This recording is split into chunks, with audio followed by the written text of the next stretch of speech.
Be honest, does her face and body still bother you? Oh, man. She's just convenient for me to control. And you know my type, light skin and slim waist. But we can't have everything.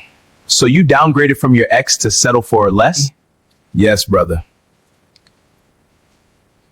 Although she makes me happy.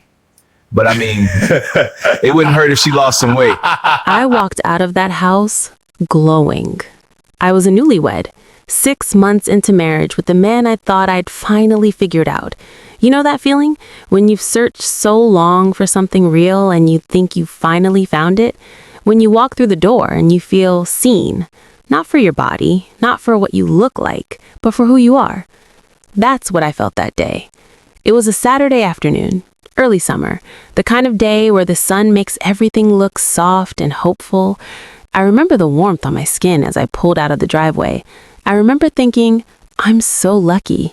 Not in that shallow way, not because I had the perfect Instagram life or the perfect house, but because I'd found someone who got me, really got me. My husband, Marcus, had called me that morning. "Hey, beautiful," he said. His voice was warm, the way it always was with me. "Some of the guys want to come over tonight. We're going to grill and hang out. Could you pick up some things for us? I trust your taste more than mine."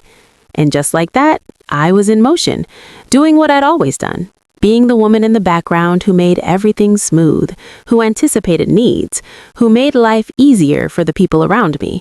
But I didn't mind. I actually liked it. This was love, I thought. This was showing up for someone. So I went to the supermarket. I spent an hour and a half picking out the perfect cuts of meat, fresh vegetables, drinks, desserts. I was thinking about what would make the evening special, what would make Marcus proud of me. I was thinking about how his friends would see our home, see us together, and understand that he'd chosen well. I was thinking about how maybe, just maybe, they'd look at him and say something like, "Man, you got a good one." But I forgot my phone. It was a small thing, a nothing thing, really. If I'd remembered it, everything would be different. If I'd walked in the front door and gone straight to the kitchen, if I'd started unpacking groceries and calling out greetings, none of what happened next would have happened. But I'd forgotten it. And when I came back, quietly, without announcing myself, the house felt different. The energy was different. The guys had already arrived. I could hear them, their voices carrying through the living room and into the hallway where I stood, grocery bags in my hands. I smiled to myself. Perfect timing, I thought. I can get everything set up and surprise them. I started walking toward the kitchen. But then I heard my name. Not in the way you'd hope, not in the way that makes your heart flutter, but in the way that makes you freeze in place, one foot in front of the other, your entire body going still. Marcus's voice. Casual, relaxed, like he was talking about the weather. "Yeah, man, she's beautiful, you know, on the inside. Real beautiful heart. But honestly, she's not really my type." I stopped moving. My grocery bags felt heavier. Terrence, one of his oldest friends, laughed. "Nah, for real?" "For real," Marcus said, and I could hear the smile in his voice, the easy, careless smile. "I mean, she's not white. She's bigger than I usually go for. I don't know, man. You can't have everything, you know?" Keith jumped in. "But you married her, though, so what's the issue?" There was a pause, a terrible, stretching pause. "She's good to me," Marcus said finally. "She takes care of me. She's loyal. And look, I care about her. I do. But when I'm being honest with my boys, she was never the girl I dreamed I'd end up with. Not physically. Not like that." My grocery bags slipped from my hands. They didn't fall. They lowered slowly, like my arms had forgotten how to hold them. I set them down on the floor of the hallway, and I stood there, just stood there, in the dark of the hallway, listening to the men I'd been about to serve laugh at something Terrence said about sports. Everything inside me went quiet. Not sad quiet, not angry quiet, just quiet. Like a part of me had received the information and decided to shut down all systems, to go into survival mode. I stood there for maybe 30 seconds, maybe a minute. Time felt strange. Then I walked into the kitchen. I unpacked the groceries like a robot. I washed my hands, I pulled out the grill pan, I moved through the motions with precision, with perfect control. My hands didn't shake. My voice didn't waver when I walked into the living room and greeted them with a smile. "Hey guys," I said brightly. "Everything you need is ready. The meat is marinating, the sides are in the fridge. Just let me know when you want me to start grilling." Marcus looked up at me and he smiled, a real smile, like he had no idea, like he'd never said those words, like the woman standing in front of him was exactly who he thought she was. I smiled back, and something inside me, the part that had gone quiet, decided to stay that way.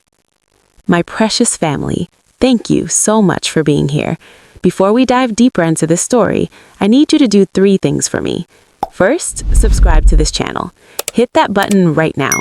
We upload new stories every single day, and I promise you, this one has a twist you're not going to see coming. Second, like this video. The algorithm needs to know you're with me, and your support helps these stories reach the women who need to hear them. Third, mark your attendance. Comment the time and your country right now. Let me know where you're watching from. I read every single comment, and I want to know my precious family. Now, let's get back to my story, because trust me, honey, this is just the beginning. My name is Camille Reeves, and I spent the first 32 years of my life being told in 1,000 different ways that I wasn't enough. It started young. I remember being in middle school, maybe 13 years old, and this boy I liked, this guy named Andre, he came up to me in the hallway and asked me if I wanted to go to the movies. My heart literally jumped out of my chest. I was so excited. I actually believed this meant something. I thought he saw me the way I saw the pretty girls in magazines. But then his friend walked up and Andre laughed and said, "Just kidding, Camille. I was just messing with you. Come on, man. You think I'd take her out? Have you seen her?" The whole hallway laughed. I was 13 years old, and I learned a lesson that day. Being seen isn't the same as being wanted, and wanting something doesn't mean you deserve to have it. That lesson followed me through high school. I was the girl in the friend group, the one who listened to everyone else's dating stories, the one who helped her friends get ready for dates while she stayed home.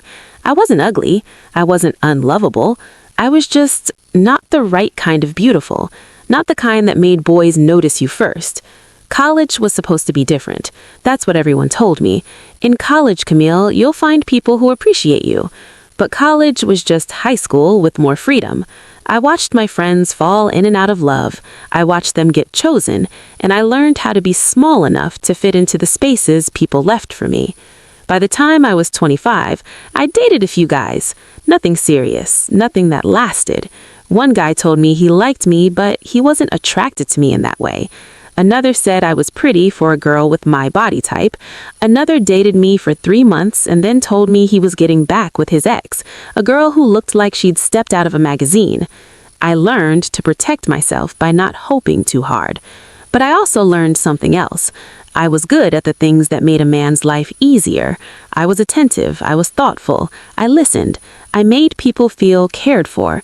And maybe, I thought, maybe that would be enough. Maybe someday someone would realize that the most important thing a woman could be was someone who showed up, someone who was reliable, someone who made his life better. When I was 29, I met Marcus at a friend's party. He had a good job. He worked in management at a logistics company. He had his own apartment, his own car, his own life that was stable and put together. When he asked for my number, I almost didn't believe it was real. Our first date was at a restaurant downtown. He was attentive and funny. He asked me questions and actually listened to my answers. He didn't make jokes about my body or my appearance. He just treated me like a normal person, like a woman he actually wanted to be around. I was so grateful for that basic level of respect that I mistook it for love. We dated for a year and a half before he proposed. It was sweet. He took me to the park where we'd had our first real conversation. He got down on one knee. He told me he wanted to build a life with me, and I believed him. My best friend, Dominique Armstrong, had some concerns. She was the one person in my life who'd been there from before all the rejection, from before I learned to make myself small. She watched me shrink myself over the years, and it broke her heart. "He's nice," she said when I told her about the proposal. But Camille, do you feel like he sees you? Like he actually wants you, not just what you do for him? I remember getting defensive. He proposed to me, Dominique, I said. He chose me. What more do you want? I want him to choose you like you're the best thing that ever happened to him, she said quietly. Not like you're practical. But I was already planning the wedding. I was already imagining a future where someone had officially, legally, permanently chosen me. I wasn't going to let her doubt ruin that for me. I couldn't afford to.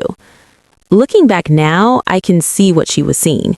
But at the time, I was just grateful. Marcus wanted to marry me. That was enough. It had to be enough. The wedding was beautiful. Small, intimate, with just family and close friends. I wore a white dress that I felt confident in. Dominique was my maid of honor, and she held my hand the entire ceremony. I could feel her worry, but she smiled for me anyway. That's what real love looks like. It shows up even when it's scared. I remember standing at the altar and thinking, this is it. This is my happy ending. I finally found someone who wanted me. I finally made it. But the thing about being overlooked your whole life is that you lose the ability to recognize the difference between being loved and being tolerated. You lose the ability to see the red flags because you're just so grateful that someone is showing up. I didn't know it then, but I was about to learn. We went to Cancun for our honeymoon. It was Marcus's choice, and I was just happy to be going somewhere with him. I'd never been to Mexico before, never been anywhere that fancy, really. Growing up, my family didn't have much money for vacations, and as an adult, I'd never had anyone to travel with. But now I did. Now I had a husband. The first 3 days were perfect, in a way that felt almost unreal. Marcus was attentive and romantic. He held my hand as we walked along the beach. He made me laugh. We stayed in a beautiful room with a view of the ocean, and one evening we sat on the balcony and he told me stories about his childhood, about his dreams, about why he'd wanted to marry me. "Because you make me feel safe," he said that night. "You don't judge me. You just accept me as I am. That's rare, Camille. That's really rare." I believed him, and in that moment, under the stars, listening to the waves, I felt like I'd finally arrived somewhere I'd been trying to reach my whole life. I felt chosen. I felt loved. I felt like I was exactly what someone needed. We made love that night. It was tender and slow and sweet. Afterward, Marcus held me and whispered, "I'm so glad I married you." I cried, not sad tears, but tears of relief, tears that seemed to come from somewhere deep inside me, from all the years of waiting and hoping and doubting myself. I cried because I'd finally been given permission to stop waiting. I could stop wondering if I was enough, because I finally had my answer. Yes, I was enough. I was exactly what he wanted. The rest of the honeymoon unfolded in a way that felt like a dream I didn't want to wake up from. We ate at nice restaurants, we went snorkeling, we danced at a club one night, and Marcus spun me around like I was the most beautiful woman in the room. And in that moment, I believed it.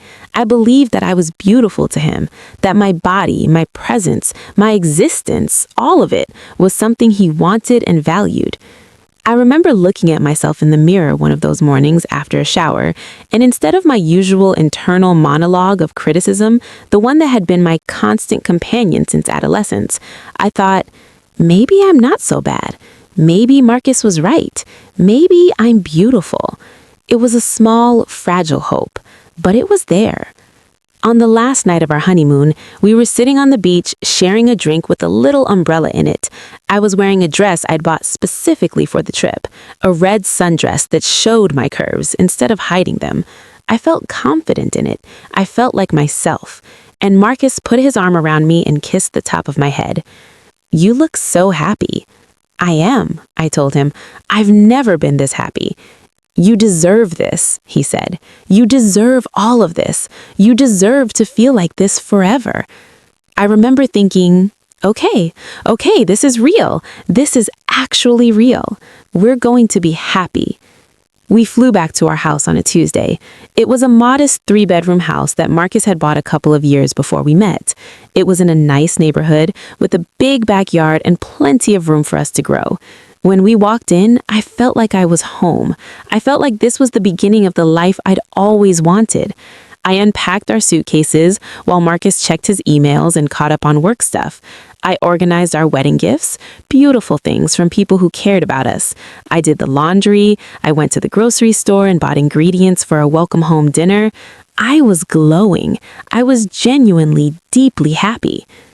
That weekend, Marcus mentioned that some of the guys wanted to come over and celebrate with us, that he wanted to grill and have people over. Sure, I said immediately. That would be fun. I love having people over. I knew you'd say that, he said, and he kissed me. That's one of the things I love about you, Camille. You're just so easy. You make everything easy. I took that as a compliment. I should have asked myself what that meant, why being easy was something to celebrate. But I didn't. I was too busy being grateful that I was here, that I was married, that someone had chosen me. I was too busy planning a grilling menu and imagining an evening where his friends would see me beside him and understand that we were a team, that he'd made a good choice, that I was worth it. I had no idea that in just 6 days, everything I'd built in my mind, this whole beautiful future, would come crashing down. I had no idea what I was about to overhear, and I had no idea that the woman who walked out of that house on that Saturday afternoon would never quite be the same again. The grocery bag sat on the floor of the hallway for what felt like an hour, but was probably just a minute. I stood there in the darkness, my hands at my sides, listening to my husband's voice carry from the living room, listening to him laugh about his friends' jokes like his words hadn't just detonated something inside me, like he hadn't just taken apart the careful structure I'd built in my mind and left me standing in the ruins of it. She's not really my type. She's not white. She's bigger than I usually go for. You can't have everything. The words looped in my head like a song I couldn't turn off. And the worst part, the part that would haunt me for months, wasn't what he said. It was how he said it, casually, like it was just facts, like he was describing a car he'd bought. Good engine, but the color wasn't his first choice. I could hear Terrence and Keith laughing, could hear them asking follow-up questions, could hear Marcus answering them like he'd been waiting for permission to talk about this, like he'd been holding this inside him the whole time, and his friends had just given him permission to let it out. Eventually, I picked up the grocery bags. My hands were steady. I don't know how, but they were steady. My whole body felt like it was moving in slow motion, like I was watching myself from outside myself, watching this woman with the groceries walk into her own kitchen, watching her wash her hands and take a deep breath. I looked at myself in the hallway mirror. There was a small one hanging by the kitchen entrance. For just a second, I looked at my reflection, at my face, my body, the red sundress I'd worn because I thought it made me beautiful. And I thought, oh, so this is what he sees? I didn't think it angrily. I just observed it, like I was cataloging information, like I was learning a truth that had been hiding in plain sight the whole time, and now that I'd seen it, I could never unsee it. I walked into the living room. Marcus was sitting on the couch with Terrence and Keith. They were watching a basketball game, and when they saw me, they immediately sat up a little straighter, trying to look innocent, trying to act like they hadn't been dissecting me like a frog in biology class. Marcus smiled at me, that same easy, careless smile. "Hey, babe, you got everything?" "Yeah," I said. My voice sounded normal. That was the scariest part, how normal everything sounded. "The meat is marinating, the sides are in the fridge. I just need to know when you want me to start the grill." "You're the best," he said. And he actually meant it, in his way. He meant that I was best at doing what he needed. I was best at showing up. I was best at making his life easier. I wasn't best at being wanted. I wasn't best at being beautiful. I wasn't the girl he dreamed about, but I was excellent at smiling through it. The evening unfolded like a nightmare you're aware you're having but can't wake up from. I grilled the meat perfectly. I made sure everyone had cold drinks. I brought out the sides I'd spent time preparing. I smiled and laughed when it was appropriate. I was the perfect hostess, the perfect wife, the perfect woman in the background, making sure everyone else's night was good. And all the while, something inside me was dying. Not dramatically, not with tears or screams or any kind of visible pain. It was quieter than that. It was like someone was slowly turning off the lights inside me, one room at a time. The room where I believed I was beautiful. The room where I thought my body was something to be celebrated. The room where I imagined that Marcus saw me the way I saw him. One light going out at a time. By the time we went to bed that night, Marcus slipping under the covers beside me, immediately rolling over and falling asleep, I felt hollowed out, empty. Like the woman who'd walked out of that house that morning had been replaced by something that looked like her, but felt nothing like her. Marcus mumbled something in his sleep and rolled toward me. His arm came across my body, and I held very still. I didn't want him to wake up. I didn't want to have to look at him. I didn't want to have to wonder if, when he was inside me, he was imagining someone else, someone white, someone smaller, someone who fit the picture he'd drawn in his mind before he decided to settle for me. I lay there in the darkness, and I made a decision, not consciously, not with words, but somewhere deep in my body, I made a decision. I was not going to cry about this. I was not going to confront him. I was not going to rage or argue or demand answers. I was going to be very, very quiet. And I was going to survive this in the only way I knew how, by making myself smaller, by taking up less space, by becoming even more useful, even more invisible, even more grateful just to be here. I was going to prove that I could be enough, even if he'd never really wanted me in the first place.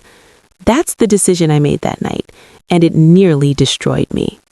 They say time heals all wounds, but nobody tells you what happens in the meantime. Nobody tells you about the space between when you learn the truth about someone and when you learn to live with it. The days after the grilling party were the strangest of my life. Marcus went to work like normal. He kissed me goodbye in the morning like normal. He came home at night and asked about my day like normal. We had dinner together, watched TV, went to bed. All the things that married couples do. All the rituals that were supposed to mean something. But something had shifted so fundamentally that I couldn't recognize my own life anymore. I stopped looking at mirrors. That was the first thing that changed. I used to check myself in the mirror regularly, not from vanity, but out of habit. Getting dressed in the morning, brushing my teeth, making sure I didn't have anything in my teeth before going out in public. But after that day, the sight of myself felt unbearable. I'd catch my reflection and think about Marcus's words. She's not really my type. She's bigger than I usually go for. And I'd feel something like shame, even though I hadn't done anything wrong. The shame wasn't really about what he'd said. It was about the fact that he'd been right to say it. He'd been honest. I wasn't his type. And that was just reality. So I learned not to look. I'd get dressed in the morning with my eyes closed as much as possible. I'd brush my teeth without looking at my face. I'd style my hair with my hands instead of my eyes. I developed a relationship with my own body that was purely functional. My body was a machine that did things. It cooked, it cleaned, it worked. And I didn't need to look at it to confirm that it was the wrong machine. I stopped laughing loudly. This happened gradually.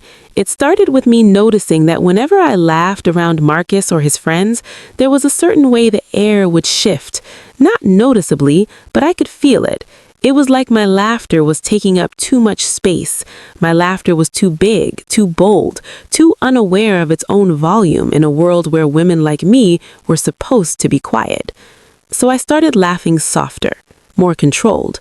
I'd catch myself when I was about to laugh loudly and stop myself. I'd swallow the laugh halfway through and let out something smaller, something that didn't call attention to me. I started wearing darker colors. My closet used to be full of colors, reds and yellows and blues and purples, all the colors that I used to love, the colors I used to think made me feel alive. But now when I looked at them, they felt wrong, too much. I started wearing blacks and grays and dark browns, colors that would let me blend into the background, colors that were humble and safe. The sundress I'd worn on the last day of our honeymoon, the red one that I'd felt so beautiful in, I put that in the back of the closet, and a couple of months later, I donated it without even trying it on one more time. I couldn't bear to look at it. I stopped taking pictures.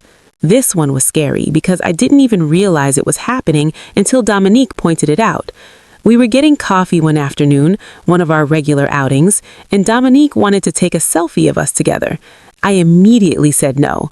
I didn't want my picture taken. The idea of being captured like that, of having an image of myself exist in the world, felt impossible. "Why not?" Dominique asked, and there was concern in her voice. I don't feel like it," I said. She studied me for a long moment. "Camille, when's the last time you smiled in a picture? A real picture, not just on your phone?" I couldn't remember. "This is about Marcus, isn't it?" she said quietly. And right there in the middle of a coffee shop, with people all around us, I realized I'd been waiting for someone to notice. I'd been waiting for someone to see that I was disappearing, and now that Dominique had called it out, I didn't know what to do. I couldn't tell her the truth, not the real truth, not the part about overhearing Marcus and his friends, not the specific words he'd used, not the way he'd described me like I was a car he'd settled for me. So I just said, "I think I'm going through something. I don't really want to talk about it." And Dominique, who knew me better than anyone, didn't push. She just squeezed my hand and said, "Whenever you're ready." But I wasn't sure I'd ever be ready. The months stretched on. Fall turned to winter, and I became something I'd never quite been before. Invisible. Not because the world didn't see me, but because I'd learned not to be seen.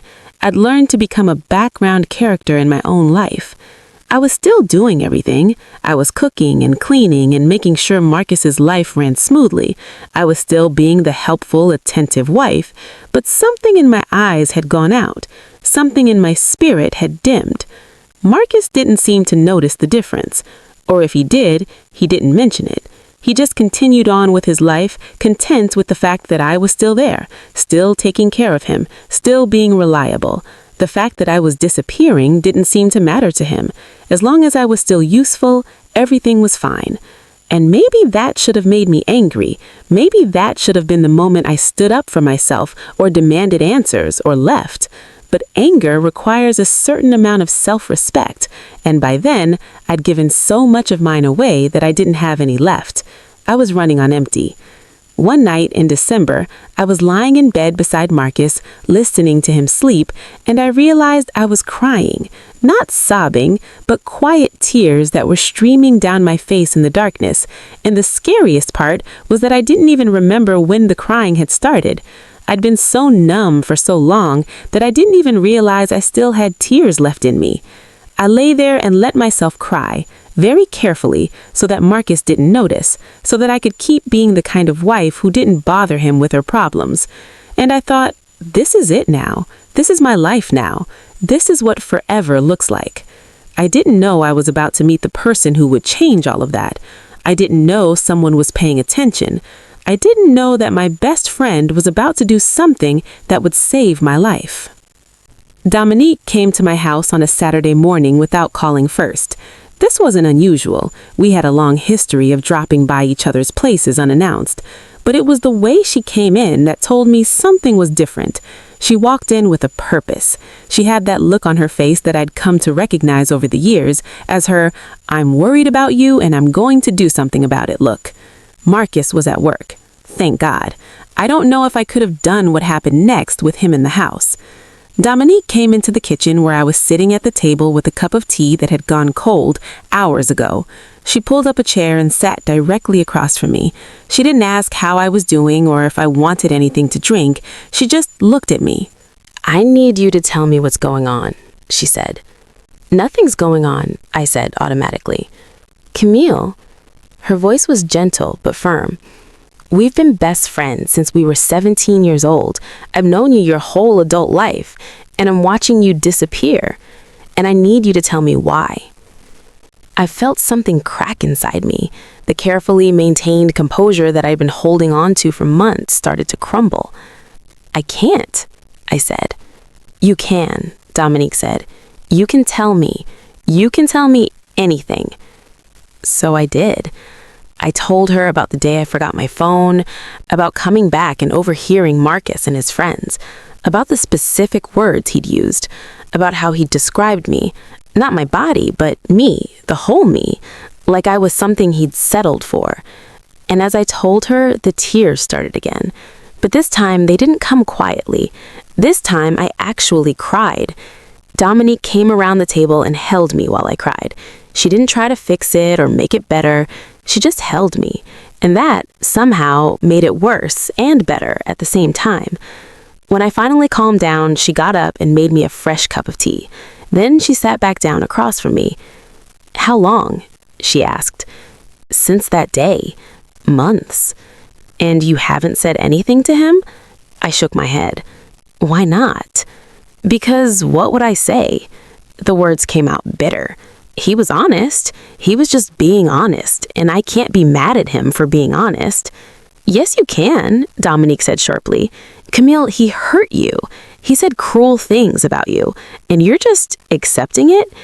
What else am I supposed to do?" I asked. "This is marriage. This is real life. It's not supposed to feel like it does in movies." "It's not supposed to feel like this," Dominique said. She reached across the table and took my hand. "Camille, do you remember who you were before you married him?" I didn't answer. "You were loud," she continued. "You were funny. You wore bright colors and you laughed without worrying about how much space you were taking up. You took pictures and posted them on Instagram without thinking about whether you looked good enough. You were so full of life. Do you remember that?" "That was a long time ago," I said quietly. "It was less than a year ago. And look at you now. You're eating cold tea at 11 in the morning wearing a gray sweatshirt, and you've asked me 3 times if I'm upset with you, even though I haven't said a single mean thing." I didn't have anything to say to that, because she was right. I had become so small that I barely recognized myself. "I'm not going to tell you to leave him. That has to be your decision. But I am going to tell you something. You need to find yourself again. You need to remember who you were, because the woman sitting in front of me right now, she's not Camille. She's a ghost of Camille." She squeezed my hand. "And I love you too much to watch you disappear." We sat there for hours that day. Dominique stayed with me while I called in sick to some volunteer work I'd been doing. We drank tea and talked. She told me about her life, her job as a graphic designer, a guy she'd been seeing. She was trying to bring normalcy back into my world, trying to remind me that there was a world outside of my marriage, outside of my pain. And then, as the afternoon was winding down, she said something that would change everything. "You know what I've always thought?" she said. "I've always thought you had an eye for design, the way you put outfits together, the way you decorate your house, the way you see beauty in things. You're really talented at that." I almost laughed. "I'm not a designer, Dominique. Not a professional one," she said, "but you have the eye. I'm serious, Camille. You see things differently than most people. You see what people need before they know they need it. That's not a marketable skill." "Actually, it is," she said, and she had that look on her face, that creative spark that I recognized from knowing her so long. She was thinking of something. What if we did something with that? What if we created something together? "Like what?" I asked, but there was something stirring inside me, something small and quiet, but definitely there.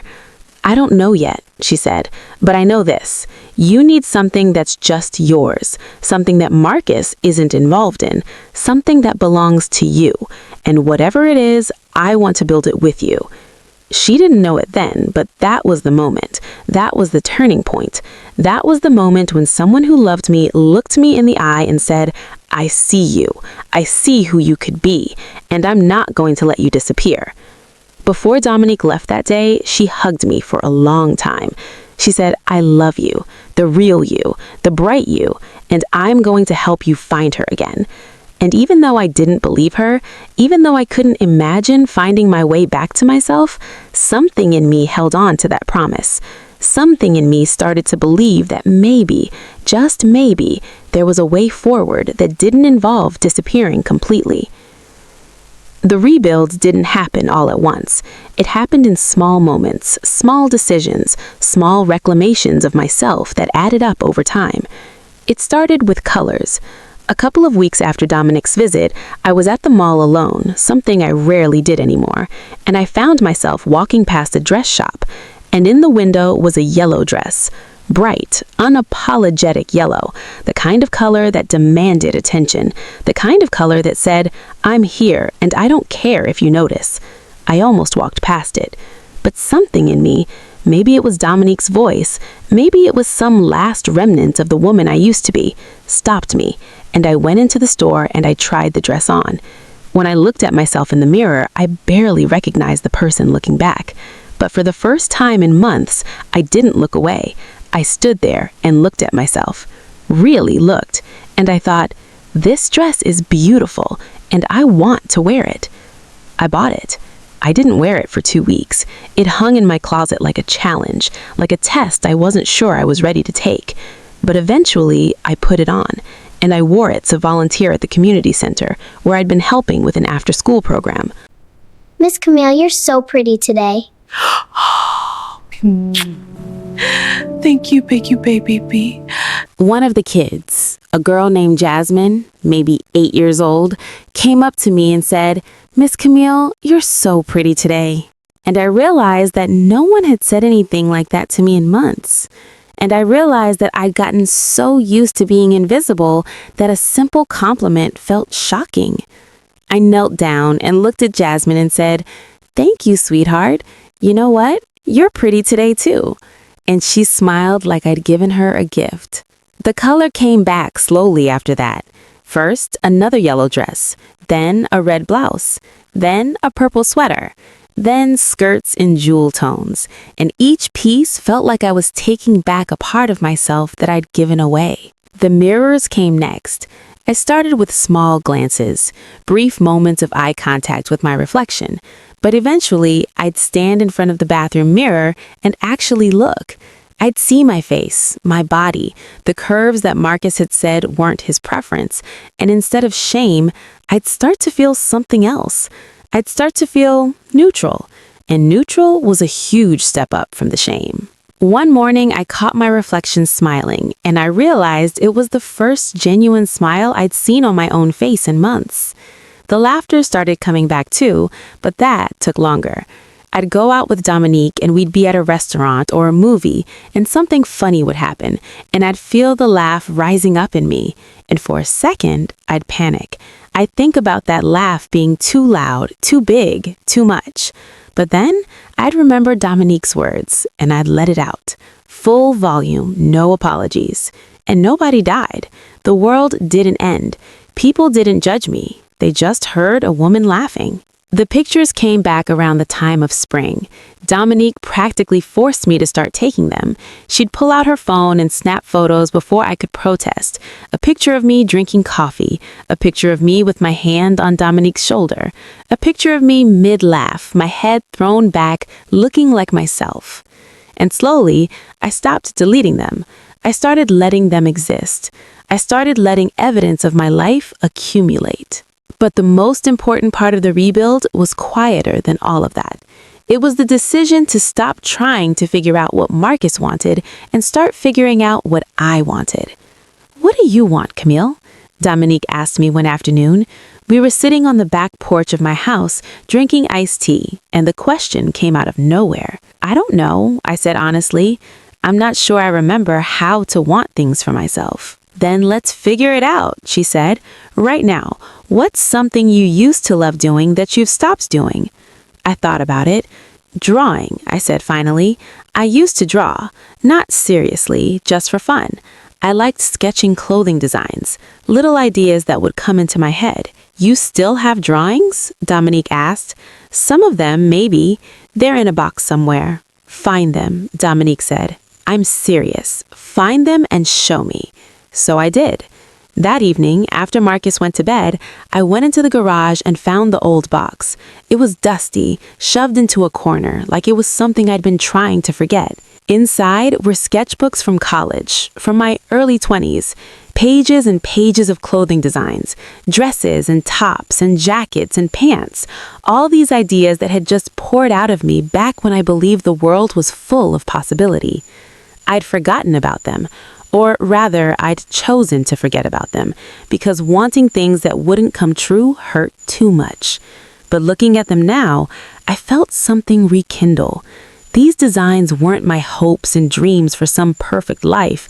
They were just things I loved, things I'd created because creation brought me joy. And somewhere along the way, I'd convinced myself that joy wasn't allowed. I showed them to Dominique the next time she came over. She flipped through page after page, her eyes getting wider and wider. "Dominique," she said, "these are incredible." "They're just doodles," I said. "No," she said firmly, "they're not. They're really good. Have you ever thought about actually making some of these? Making them? Like actually creating them as actual clothes. You could design pieces and I could help bring them to life. I've been wanting to work on a creative project outside of my day job. This could be it." I stared at her. "You're serious?" "Completely serious," she said.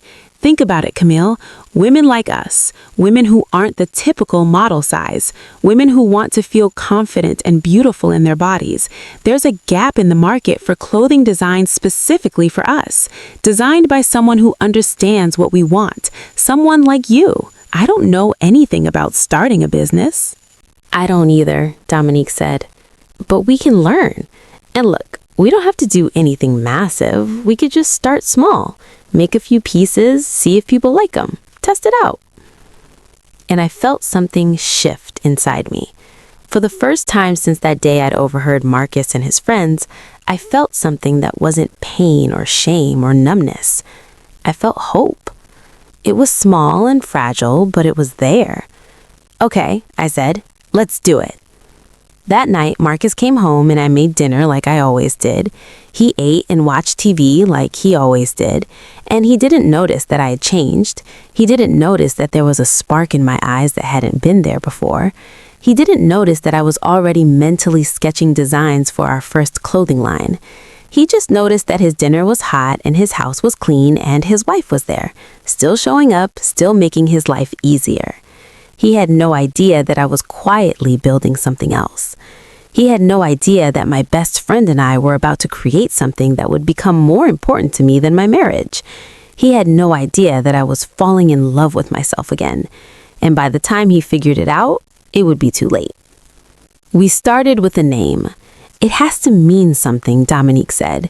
We were sitting at her kitchen table with coffee and my sketchbook spread out in front of us. It was a Saturday afternoon and we'd been brainstorming for hours. "It can't just be a random name. It needs to tell the story of who we are and what we're doing." I flipped through my designs, looking at all the different styles I'd drawn over the years. Dresses that flowed and moved, tops that hugged curves and celebrated them instead of hiding them, jackets with interesting cuts and proportions. Everything was designed from the perspective of someone who'd spent her whole life wanting to feel beautiful in her own skin. "What about unshrunken?" I suggested. Dominique looked at me. "Unshrunken," I explained, because that's what this is about. Women who refuse to make themselves smaller. Women who take up space. Women who are done apologizing for existing. She repeated the word slowly. "Unshrunken." And then she smiled. "I love it." That was the beginning. Over the next 2 months, Dominique and I spent every free moment we had building the foundation for Unshrunken. I'd sketch in the evenings after Marcus went to bed, filling page after page with new designs. Dominique would take my sketches and translate them into actual patterns and garment specifications. We'd text each other late at night with ideas. We'd meet up during lunch breaks and coffee hours and whenever we could steal a moment. Marcus had no idea. That was the part that made it feel real somehow. The fact that I had a secret. The fact that I was building something in the spaces he didn't occupy. The fact that I was creating a life parallel to the one we shared, and it was just for me. Well, for me and Dominique, but that was the whole point. We decided to start with a capsule collection. 3 pieces: a bodysuit that could be worn multiple ways, a wrap dress that was designed specifically for curvy bodies, and a structured blazer that made you feel powerful. The bodysuit took weeks to perfect. It had to be stretchy but not flimsy. It had to hug your curves without rolling down or riding up. It had to make you feel sexy and confident, not self-conscious. We went through multiple prototypes, with Dominique's sewing skills and my eye for design finally coming together to create something perfect. I modeled every version. "What do you think?" Dominique would ask, and I'd look in the mirror and give her honest feedback. And each time, I'd see a little more of myself coming back. Each time I was making something specifically for bodies like mine, celebrating curves instead of hiding them, I felt more powerful. "This is for real," I told Dominique one evening about a month into the process.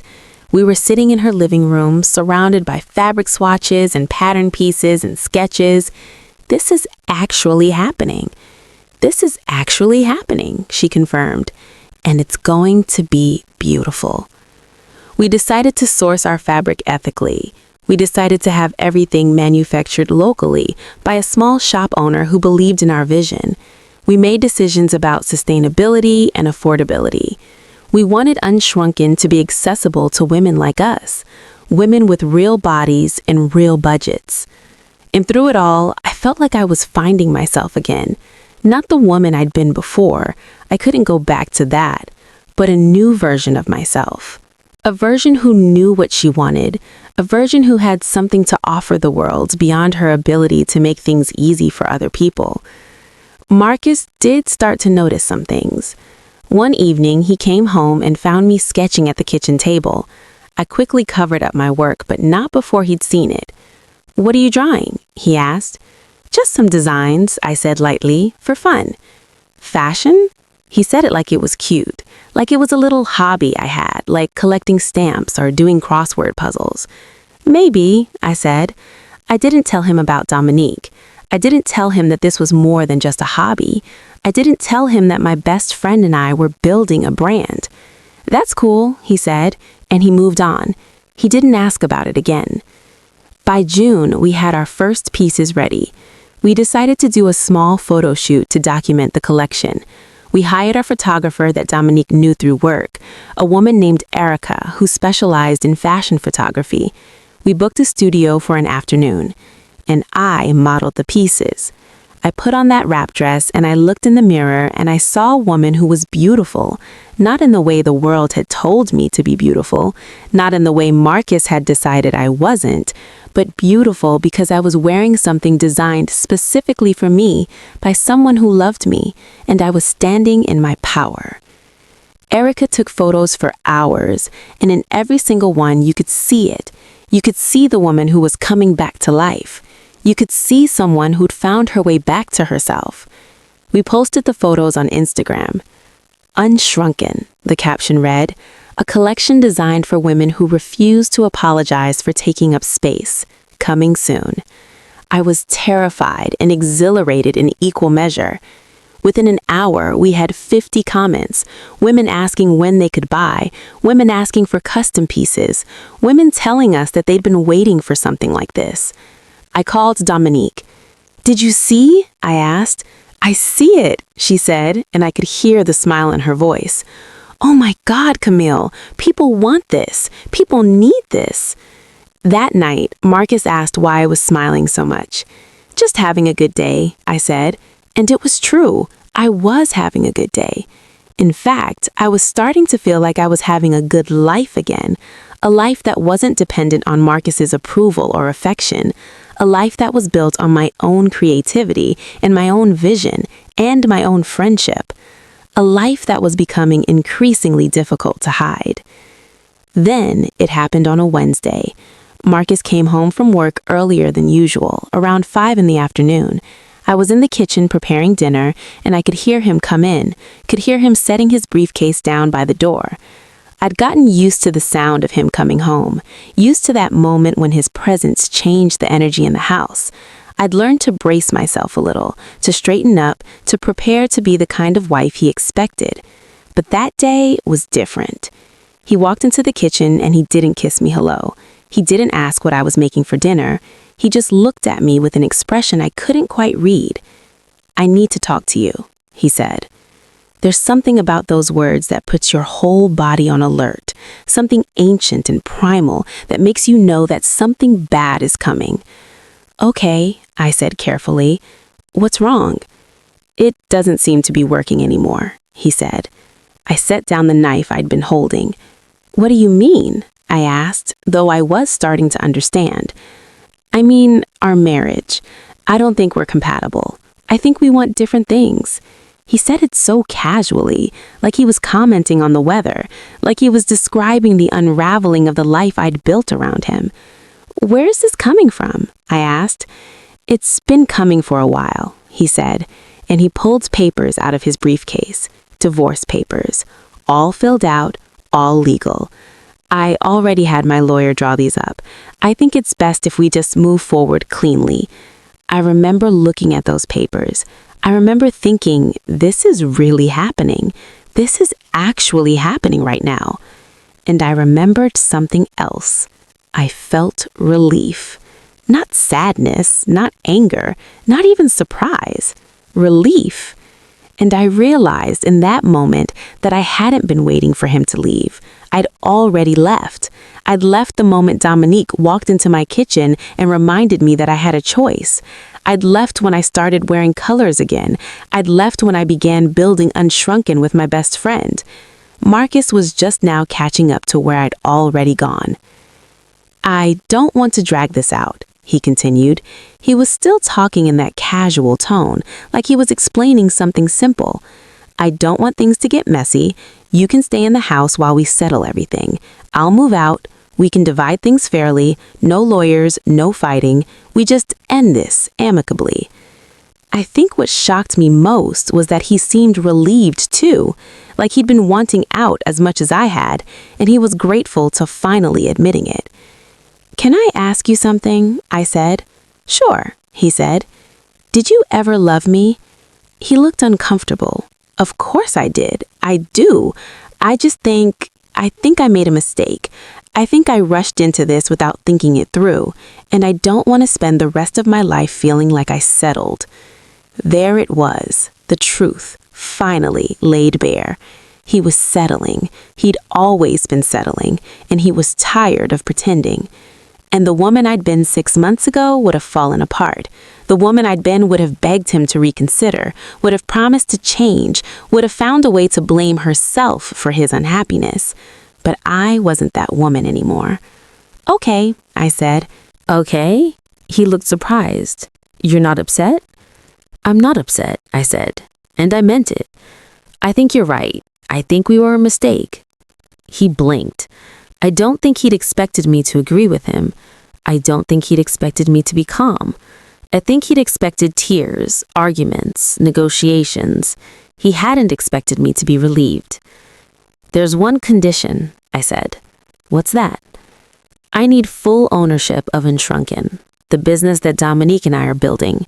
Whatever we've created, I need it to be completely mine.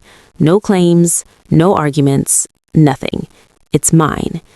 He didn't even know what Unshrunken was. He'd never asked about my sketches or my time with Dominique. He just assumed it was a little hobby, nothing important. "Fine," he said. "I don't care about that." And just like that, it was decided. We sat at the kitchen table and he went through the divorce papers with me. He'd been thorough. He'd divided our assets fairly. He'd accounted for everything. There was nothing for me to fight about, nothing for me to protest. The marriage was ending the same way it had been conducted, efficiently, cleanly, with no emotional engagement. I read through the papers carefully, making sure I understood every line. I made some notes about the Unshrunken clause, wrote it in explicitly, got his signature on an addendum. And then, when everything was clear and everything made sense, I picked up a pen and I signed my name. Not angrily, not bitterly, not like I was signing away a piece of myself. I signed with a sense of peace. The woman who walked out of that house had promised to come back shattered, but I walked back in as myself, finally, fully, completely myself. Marcus looked at me like he was seeing me for the first time. "I don't think I understand what's happening here," he said quietly. "I know, but that's okay. You don't have to understand it." He moved out a week later, and for the first time since I'd married him, I slept in our bed alone and felt like I was finally home. The months after Marcus left felt like stepping out of a fog into clear sunlight. I didn't immediately throw myself into Unshrunken full-time. I still had my volunteer work and I needed to maintain some income. But something had fundamentally shifted. I was building something for myself now, not to make someone else's life easier, not to prove that I was enough, but because I wanted to, because it made me happy, because it was mine. Dominique and I launched the first official Unshrunken collection in August. We created an online store, simple but beautiful, designed by Dominique to reflect our brand values. We uploaded professional photos of the pieces. We wrote descriptions that centered the experience of wearing these clothes, how you'd feel in them, how they'd make you feel about yourself, not just how they'd look on you. And we waited. The first orders came in within hours. By the end of the first week, we'd sold out of the wrap dress. By the end of the first month, we'd sold out of all 3 pieces. We were getting messages constantly. Women from all over the country, women of color, plus-size women, women who'd spent their lives feeling like fashion wasn't made for them, telling us that Unshrunken had changed their lives, that they'd finally felt beautiful, that they'd finally felt seen. And I read every single message. I'd sit at my desk in the evenings with tears running down my face, reading these stories from women I never met, who were experiencing the same things I'd experienced, who were learning to take up space, who were learning to stop apologizing for their bodies. We couldn't keep up with demand. Dominique took a leave of absence from her graphic design job to focus on Unshrunken full-time. I did the same with my volunteering. We hired a seamstress, then another one. We found a larger production facility. We started planning our next collection. By October, 6 months after Marcus had handed me those divorce papers, we'd turned over enough revenue to pay ourselves a real salary. We weren't rich, but we were stable. We were building something real. And then Dominique suggested moving. She said, "Let's go to a new city." We were at our favorite coffee shop, reviewing sales numbers for the millionth time. A bigger city, somewhere with more infrastructure for a growing business, New York or LA or Atlanta or something. "I can't leave this house," I said reflexively. "Marcus and I are divorced," Dominique finished. "Camille, you're free. You can go anywhere you want. You can do anything you want. So let's go somewhere. Let's start fresh. Let's build Unshrunken into something massive." And I realized that there was nothing tying me to this place anymore. My marriage was to someone who didn't see me. My house was a place where I'd learned to disappear. My entire life had been about making myself smaller to fit into spaces that had never been designed for me. What if I went somewhere I could be big? We decided on Nashville. It had a growing fashion scene. It had a thriving Black community and culture. It had space and room and possibility. And most importantly, it felt like a place where Unshrunken could actually grow into something big. We spent November and December packing up and preparing. Dominique sold her condo. I sold the house that Marcus had bought. The divorce settlement was clean enough that it was straightforward. We both used that capital to invest in the business and set ourselves up in our new city. January 2nd, we drove into Nashville with a moving truck, 2 cars, and every piece of hope we could carry. The apartment we'd found was small but bright. It had big windows and good light, and a little extra room that we turned into an office and design studio. We unpacked slowly, making sure every space felt right. And by the time January was over, Unshrunken had an actual physical location. Women started coming to our studio, not just to buy things, but to meet us, to tell us their stories, to ask if they could be part of what we were building. We started doing custom fittings. We started taking requests. We started collaborating with women who had ideas about what they wanted to wear. Unshrunken was becoming something much bigger than just a clothing line. It was becoming a movement, a space where women could reclaim their power and their beauty and their right to take up space. And I was finally, truly happy. I'd go to bed at night exhausted but satisfied. I'd wake up in the morning excited about the work ahead. For the first time since Marcus had mocked me in his living room, I felt like I was exactly where I was supposed to be. Dominique and I celebrated our first anniversary of Unshrunken in February, 2 months into living in Nashville. We went to a nice restaurant, and we sat across from each other with glasses of wine, and we talked about how far we'd come, how none of this would have happened if I just accepted what Marcus had said about me, how we'd built something that was helping thousands of women. "Do you ever think about going back?" Dominique asked. "Back where?" "To him, to that life." I thought about it.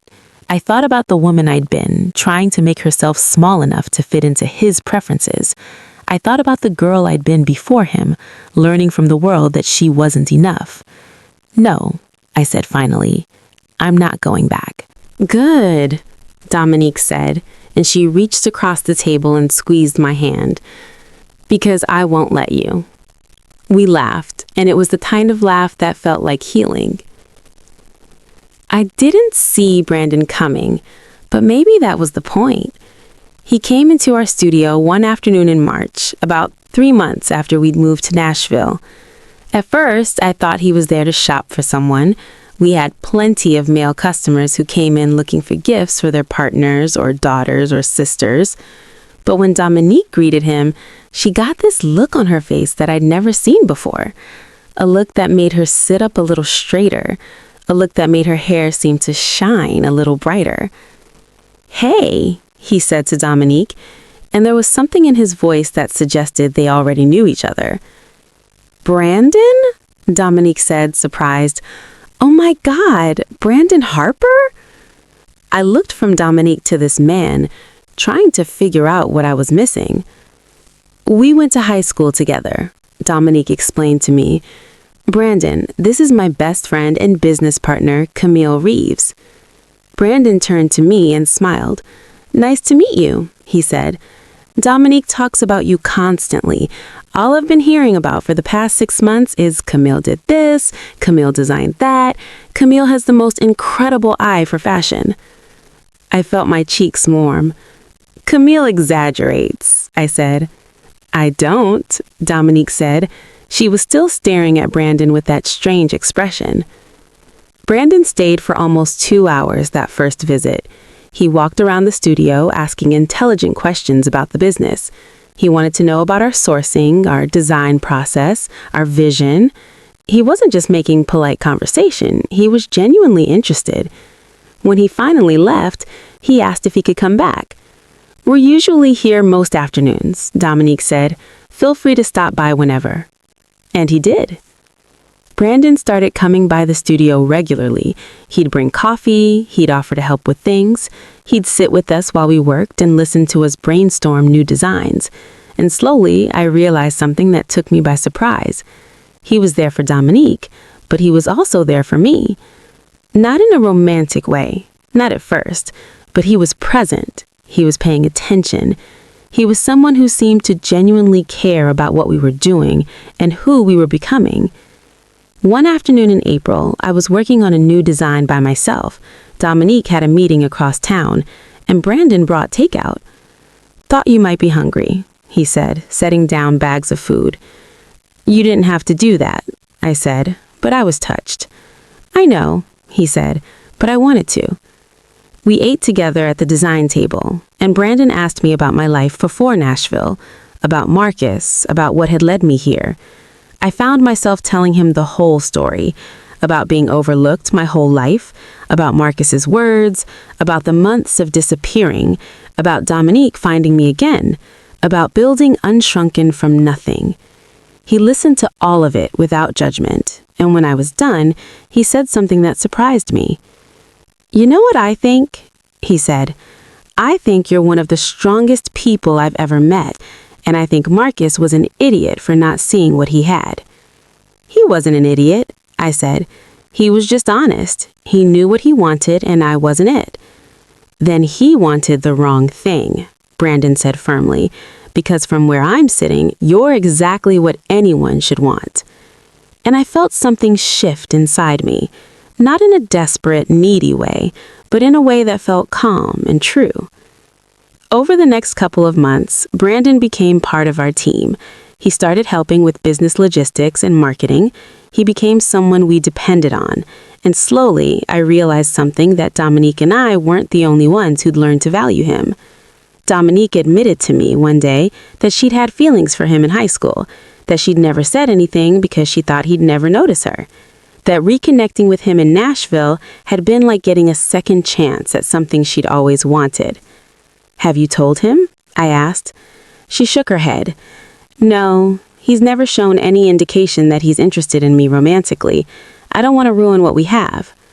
"You should tell him," I said. "You deserve to be loved the way you love him." But before she could, something else happened. Brandon asked me to take me to dinner. Just me, just the two of us. "Is this a business dinner?" I asked, confused. "No, it's not.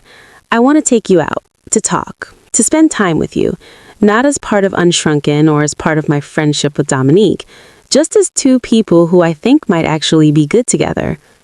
I was shocked. I opened my mouth to say no. I'd just gotten divorced. I was focused on the business. I wasn't looking for a relationship.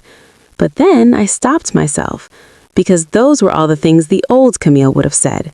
The Camille who made herself small to fit other people's needs. The new Camille could say yes to something she wanted. "Okay," I said. "Let's have dinner." We went to a nice restaurant in the heart of Nashville, and Brandon told me about his life. He'd grown up here, gone to college in California, come back to start his own consulting business. He'd never married, though he'd had serious relationships. He'd always been someone who paid attention to the women around him, who valued their minds and their spirits above all else.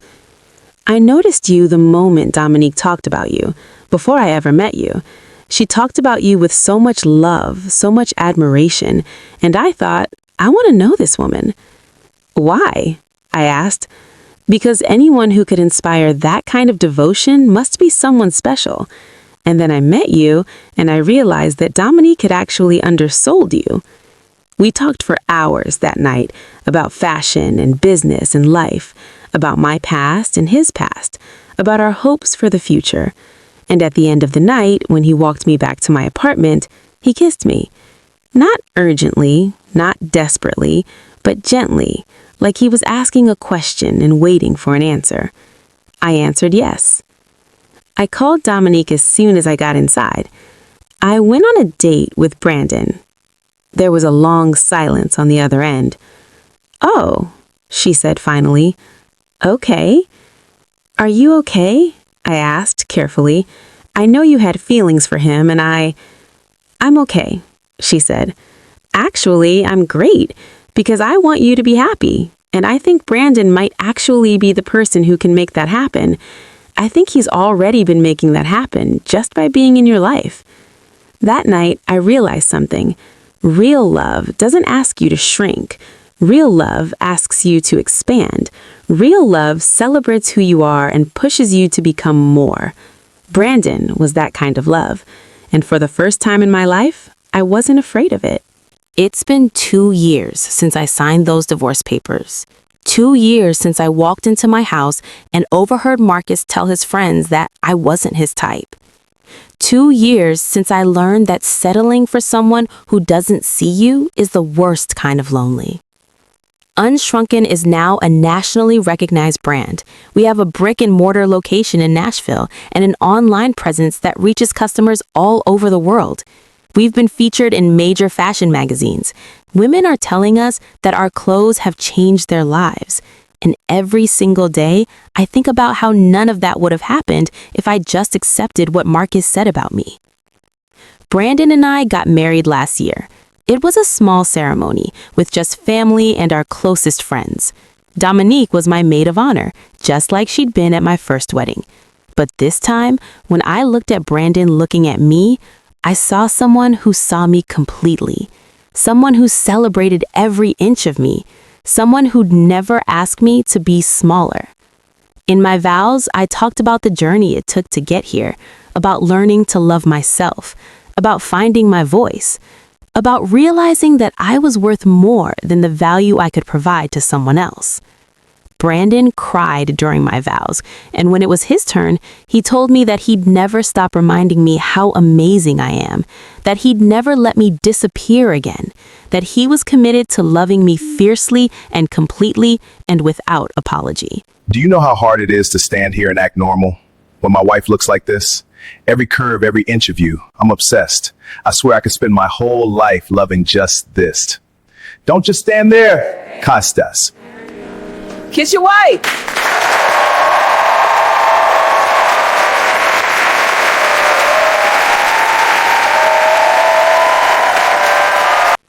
Dominique was pregnant with her own business endeavor when we got married. She'd launched a separate line under Unshrunken called the Unrestricted Collection, which focuses specifically on adaptive fashion for disabled women and non-binary individuals. She's making space for people that the fashion industry has always ignored. And every single day, I'm in awe of the woman she's become. My precious family, thank you so much for staying with me through this entire story. I need you to do something for me right now. First, I want to know what you think. Do you believe I made the right choice by walking away from Marcus? Do you think I should have fought for my marriage more? Or do you think I was wise to recognize that I needed to prioritize myself? Tell me in the comments. I read every single one. Second, if this story resonated with you, if you've ever felt like you weren't enough for someone else, please know that you are. You are enough, and you deserve to be loved completely and without apology. Comment and tell me about a moment when you realized your worth. Let's build a community of women who lift each other up. Third, hit that like button. The algorithm needs to know you're here, and your support helps these stories reach the women who need to hear them. And finally, subscribe to this channel. We upload new stories every single day. Stories of resilience, redemption, and real love. Stories about women like us, finding our power, reclaiming our space, and building lives that are authentically ours. If you want to be part of that journey, press that subscribe button right now. But here's the thing about happy endings. They don't mean your past pain didn't matter. They don't erase the months I spent disappearing. They don't take away the fact that I wasted time trying to be someone I wasn't, trying to be what Marcus wanted instead of who I was. What a happy ending means is that you survived it, that you found your way back to yourself, that you built something beautiful on the other side of heartbreak. Do I regret marrying Marcus? Sometimes, but mostly, no. Because without that pain, I wouldn't have found my way to Unshrunken. I wouldn't have discovered the creative power I'd always had. I wouldn't have learned that my worth wasn't about my appearance or my usefulness to someone else. I learned that my worth came from inside me, and that was a lesson I needed to learn. Marcus is still in our hometown as far as I know. He's probably remarried by now, probably with someone who fits his type better than I did. And I genuinely hope he's happy, because holding on to anger or resentment would only hurt me. Instead, I choose gratitude. I'm grateful for the pain because it taught me strength. I'm grateful for the rejection because it taught me that other people's opinions don't get to define my value. I'm grateful for the moment I overheard Marcus and his friends because it was the wake-up call that changed my entire life. I'm sitting here now in our home in Nashville with my husband sleeping beside me and my business thriving and my best friend building something incredible, and I think about that woman in the hallway of her old house standing in the darkness with grocery bags in her hands, learning that the man she'd married didn't see her. And I think about how many women are in that same position right now, hearing words that shatter them, learning that they're not enough, deciding to make themselves smaller rather than face the pain of not being wanted. And I want to tell you something. You are more than enough. You are enough right now, in this moment, exactly as you are. You don't need someone else to validate that truth. You don't need a man to tell you you're beautiful for it to be true. You don't need to shrink yourself to fit into someone else's vision of what a woman should be, because the world needs you big. The world needs your light and your voice and your creativity and your love. The world needs you to take up space and refuse to apologize for it. Dominique saved my life by reminding me of that, and I'm so grateful for her. If you're in a situation where someone is making you feel like you're not enough, please hear me. That's about them, not about you. That's about their inability to recognize a good thing when they have it, and you deserve so much better than that. You deserve someone who looks at you like you hung the moon. You deserve someone who celebrates every part of you. You deserve a love that doesn't ask you to shrink. And if you can't find that person, that's okay too, because the most important love of all is the love you have for yourself. That's the love that matters. That's the love that changes everything. Thank you for being here, my precious family. I'll see you tomorrow with another story. Stay strong, stay true, and never forget, you are enough. Be honest, does her face and body still bother you? Oh man, she's just convenient for me to control. And you know my type, light skin and slim waist. But we can't have everything. So you downgraded from your ex to settle for less? Yes, brother. Although she makes me happy.